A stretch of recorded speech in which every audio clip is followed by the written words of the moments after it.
de Rogério Correia, deputado, muito boa noite.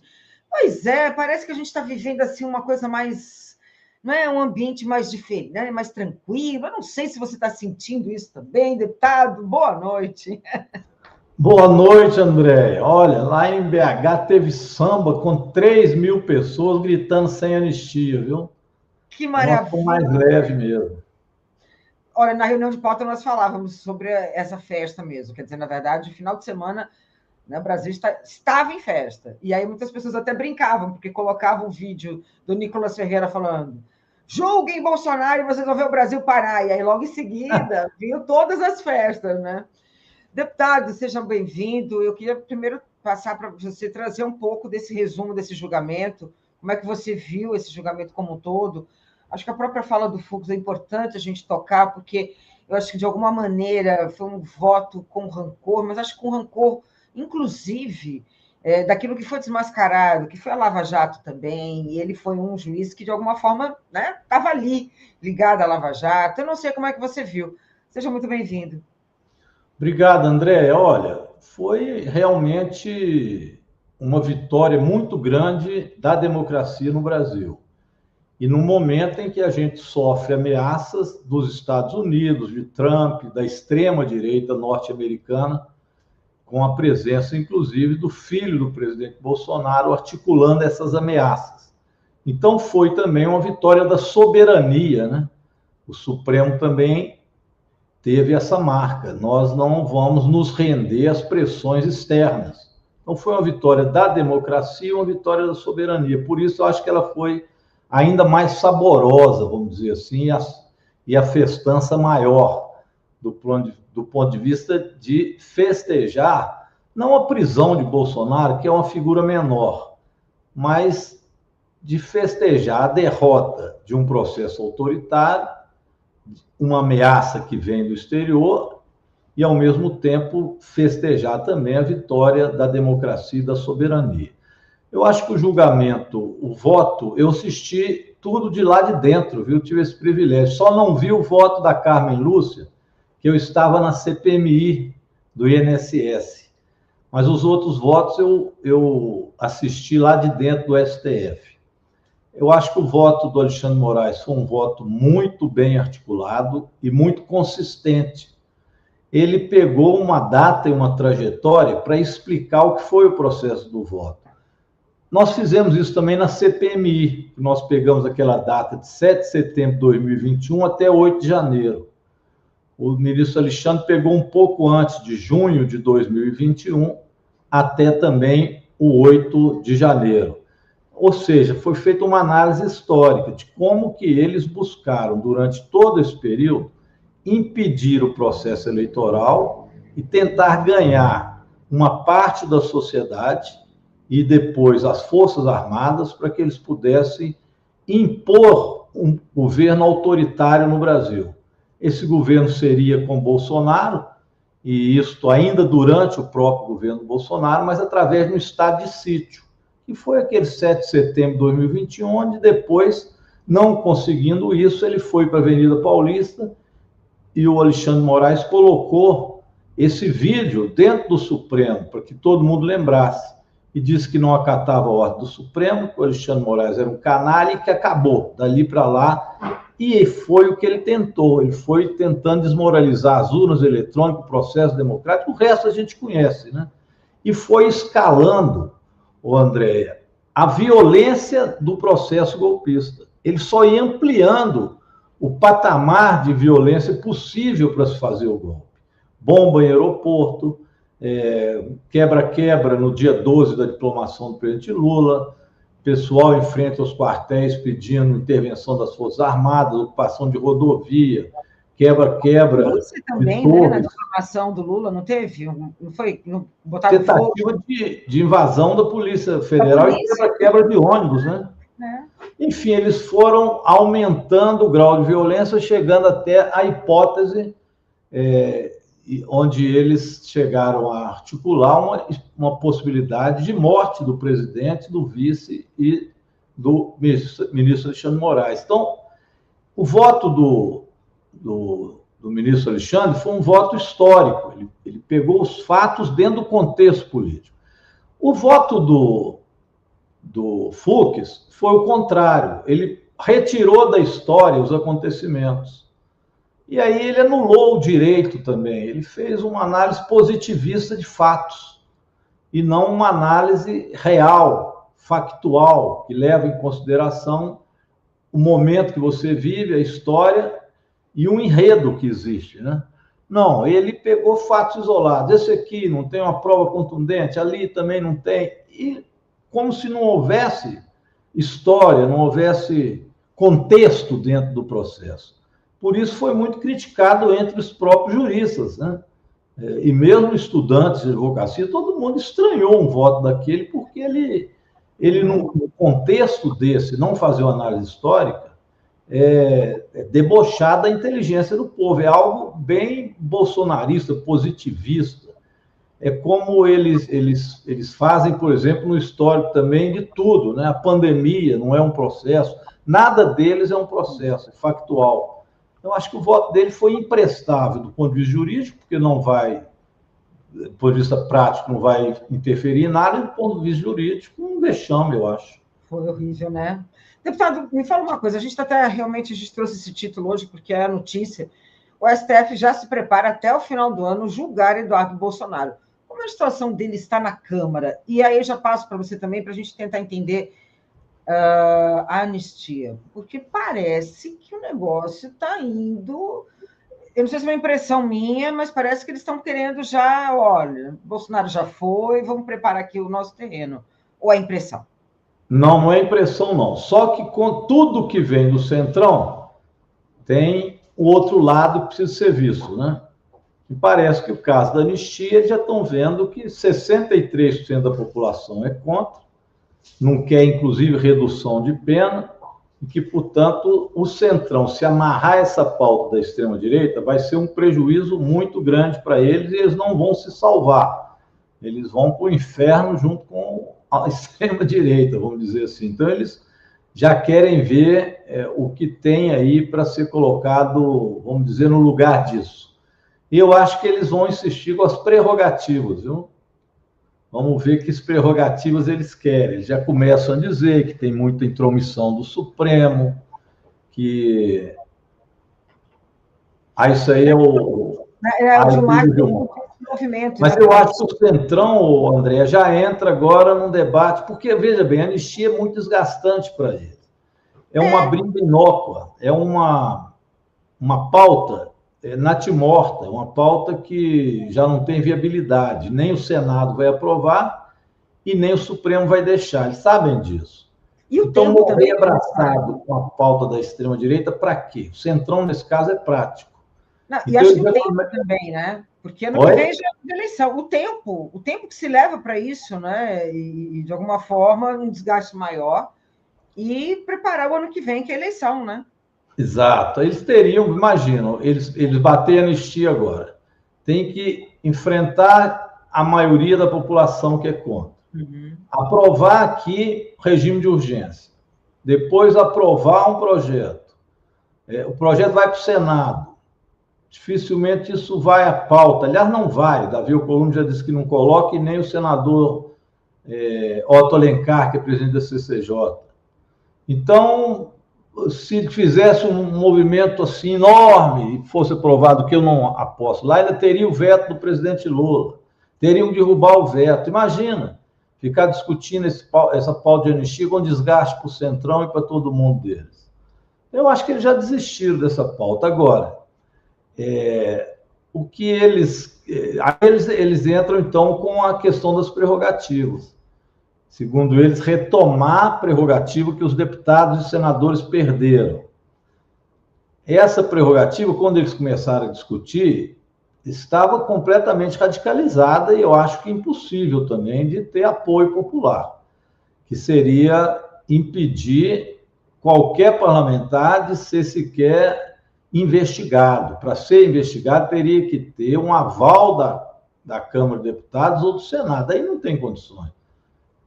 Imagina, com o grau de de preocupação que a gente tem de deputados que estão vindo agora, principalmente estaduais, de milícias, da bandidagem não poder ser investigado, isso não tem lógica, não entra na cabeça de ninguém. Então, vamos ver como é que corre isso, mas a impressão que eu tenho é que eles vão tentar algum acordo nesses termos de retomada de prerrogativa parlamentar. E com relação ao Eduardo Bolsonaro? Não, agora é o Eduardo e temos também o Ramagem, né? O Ramagem, perfeito, é verdade. Espero que o Ramagem não fique da mesma forma que está a Carla Zambelli. A Carla Zambelli está presa e foragida e até hoje estão esperando completar o número de faltas dela. A gente não é o melhor, então eu acho que vai ter que enfrentar. O caso do Ramagem tem que... já foi decidido pelo Supremo. Acho que a mesa teria que definir pelo não mandato dele e já chamar o suplente. Vamos ver como é que o presidente vai arrumar com isso também. É muito desgaste que eles têm para ficar segurando a pauta da extrema-direita. Acho que nem o Centrão é capaz de aguentar isso.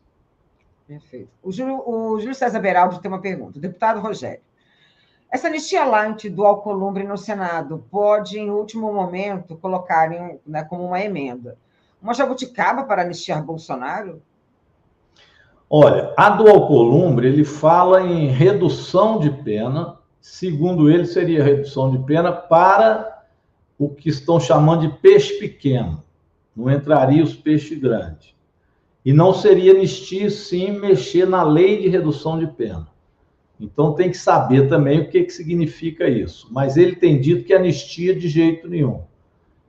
Então, porque aí tem diferença, né? Você reduzir pena, o que eu já acho um absurdo. Reduzir pena para Bolsonaro, por exemplo, é realmente um tapa na cara da democracia do Supremo Tribunal Federal. Agora falam em reduzir pena para esses que estavam no quebra-quebra, e a ver o que é que estão propondo, vamos ver o texto disso. Mas anistia, o próprio Alcolumbre diz que de jeito nenhum. Porque aí seria anistiar de tudo, né? Anistiar é considerar perdão ao que fizeram. Então, anistia, ele diz que de forma alguma faria. E acho que o Hugo Mota está recuando, como você disse, André. Tem aí... Agora sim. Não, eu acho que tem primeiro um recuo e uma reorganização agora, deputado. Eu moro aqui em Itu, e nesse final de semana teve um evento aqui em Itu, por isso que eu estava rindo aqui, na hora que o Mário Vitor comentou, que foi esse encontro, enfim. E nesse encontro de lideranças políticas, coisas assim de elite paulista, classe dominante paulista. Estava Valdemar da Costa Neto, Zema, Caiado, imagina. E ali o Valdemar da Costa Neto abriu a boca e falou, não, pera lá, ele tentou o golpe, mas não concretizou, portanto, não é crime.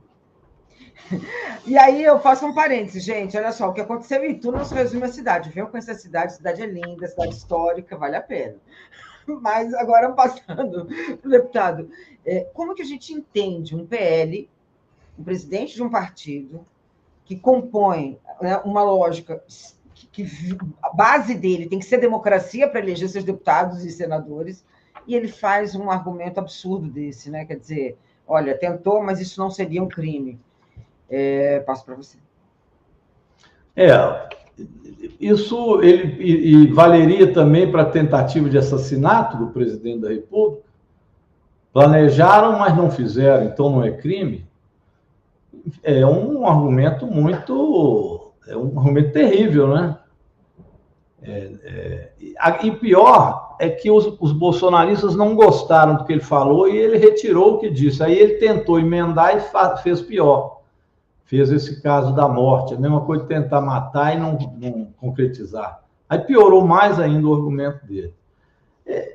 Agora, Andréia, o que nós precisamos, primeiro, é considerar esse tema da anistia vencido, acabado, e iniciar um processo de debater o que o Brasil precisa agora. Nós vamos ter eleição ano que vem, mas nós ainda temos aí o nosso país para ser cuidado. Tem projetos importantes que estão aqui na Câmara que precisam ser votados imediatamente. O principal deles é a isenção do imposto de renda até R$ 5.000. Projeto popular, o presidente Lula se comprometeu, vai fazer divisão de renda e vai colocar os muito ricos pagando a conta destes mais pobres e classe média, que recebe aí até 5.000 fica isento e até 7.500 diminui o imposto que pagam hoje. Esse é um projeto essencial. Esse é que nós temos que cobrar do Hugo Mota de colocar na pauta. A outra questão importante aqui é o fim da jornada 6x1. A juventude nossa está muito sacrificada. Você vê esses meninos trabalhar de segunda a sábado, depois é celular o dia inteiro ainda, tem uma sobrecarga de estudo, de tudo. Então está sacrificando a nossa juventude, que era necessário que a gente fizesse uma revisão dessa jornada, diminuísse a jornada também de trabalho. É outro tema importante que está aqui na pauta. E tem temas importantes também aqui para melhorar a oferta de energia elétrica, diminuição de poluição, tem vários projetos importantes do governo aqui. Então, eu acho que nós temos que cobrar, tanto do Hugo Mota quanto do Alcolumbre, que estas pautas positivas que estão aqui do governo sejam colocadas em votação, em vez de ficar a reboque de uma pauta vencida, como a pauta da anistia da extrema-direita. Bolsonaro já foi condenado, vai ser preso, agora é esperar a data, esperar o Supremo Tribunal Federal acabar o processo, né, de punição dessa turma que chefiou o golpe, ou do chefe da organização criminosa, né, como foi repetido diversas vezes dentro do Supremo Tribunal Federal, e votar as pautas populares, o que é do interesse do povo, que é o que nós estamos precisando. E num momento fundamental para a gente agora também passar para frente essa história e poder efetivamente, né, deputado, preparar o ano que vem eleições para o legislativo. A gente precisa, não é, de alguma maneira, criar condições até mesmo tanto para a Câmara quanto para o Senado, né? Mas acho que sobretudo para o Senado, né? André, e o Brasil mostrou força, né? Porque o Trump disse que ia punir o Brasil com um tarifaço. Estipulou aí um tarifaço 50%. Os bolsonaristas acharam, e o próprio Trump, que isso ia beneficiar a extrema-direita, que o país ia entrar num caos econômico. Superestimaram demais os Estados Unidos e subestimaram o Brasil. O presidente Lula conseguiu ampliar o comércio com outros países, principalmente China e Argentina. O comércio ampliou muito, e outros países também da Europa, Índia. E nós tivemos agora uma exportação maior do que tivemos antes do tarifaço de 50%. O país conseguiu exportar mais, ou seja, achou outros mercados. Então, o caos que o Trump achou que ia fazer no Brasil não fez. O país aguentou bem, manteve a soberania e o PIB brasileiro continua crescendo, apesar dos juros tão altos. A inflação deu uma diminuída e nós estamos com um nível de emprego muito bom. Enfim, a economia brasileira vai bem. E o emprego, né, principalmente, muito superior ao que nós já tivemos no Brasil. Então, eu acho que o país, do ponto de vista da economia, apesar de tudo que o Trump fez, ele surfou nessa onda e está indo bem. Ao contrário dos Estados Unidos, que está com grandes problemas inflacionários. Diz que a carne, o preço foi lá em cima. Café está indo, fruta também. Então, eles estão com problema. O Trump está com problema com a democracia, porque está ofendendo a democracia americana e muito. Manifestações grandes de rua contra ele. O Milei na Argentina nem se fala, né?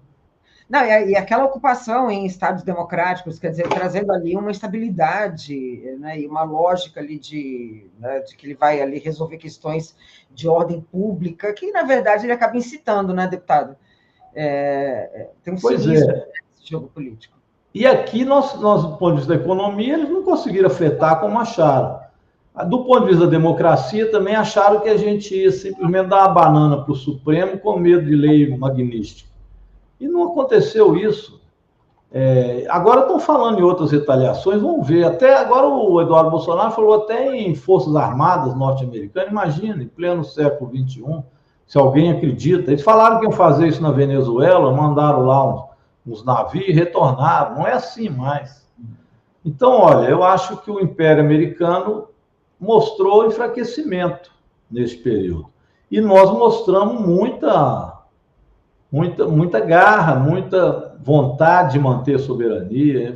Eu acho que é um período que o Brasil está superando, talvez seja essa a alegria que a gente está vendo no ar, né? Ela é pelo conjunto da obra, não é só a prisão dessa figura menor que é o Bolsonaro. Não, é uma trajetória, né, deputado? Tem uma trajetória de luta, a gente não é uma luta de 5, 4, não é uma gestão do Bolsonaro. Tem o Temer, tem o golpe contra Dilma, tem o golpe contra, acho que todo um processo político de Lula 1 e 2 e Dilma, com o ataque, né, à Lava Jato pela Petrobras, pelo Moro, né, e atingindo a Petrobras de uma maneira muito forte. Então, acho que se a gente juntar tudo isso, é um alívio, né? Deputado, deu nosso horário, eu agradeço muito a sua participação. Depois dá uma olhada, cheio de comentário aqui, mais um. O Haroldo. Boa noite, meu caro deputado Rogério de Correia, sempre na luta. Bora governar Minas Gerais, nova, né? Falando aí de uma nova aliança, né? Frente ampla, progressista com PT, fora Zema. Bom, Zema também é outra coisa que a gente tem que. A gente vai, né? A democracia vai saber lidar com o Zema, eu acho que Minas também. Deputado, muito obrigado. Um abraço, André. Obrigado pelo convite, sempre na luta. E até a próxima. Boa semana.